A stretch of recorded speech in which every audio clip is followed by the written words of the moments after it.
Akhirnya sampai juga.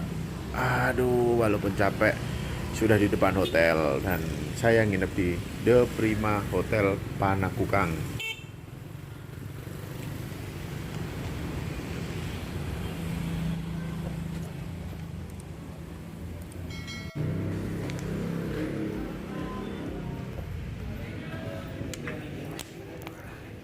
Malam 9:05.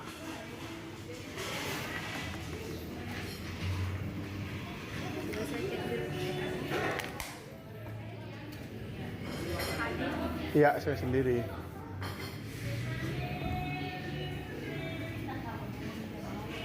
Pak, 905. Anu makannya udah ya? Sudah di sini. Oke, makasih. Saya video, Bu.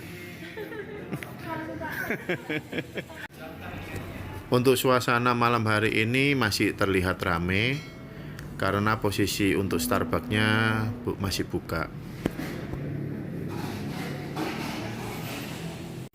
Saya kebetulan dapat kamar 905, tentunya di lantai 9 ya para sahabatku. Kita langsung masuk aja, kita lihat kondisi kamarnya bagaimana. Kalau menurut saya sih oke lah ya, walaupun agak sempit, tapi untuk kebersihan, kerapian oke. Dan ini di Hotel The Prima Panakukang, Kota Makassar. Dan yang paling saya menarik itu adalah bantalnya dapat 4. Jadi enak sahabatku. Oke, silahkan dicoba. Di The Prima banyak cabangnya. Oke, sementara video dari saya itu cukup sekian. Saya ucapkan salam sehat, kaya dan bahagia selalu untuk kita semua. Sukses selalu untuk kita semua juga. Bye.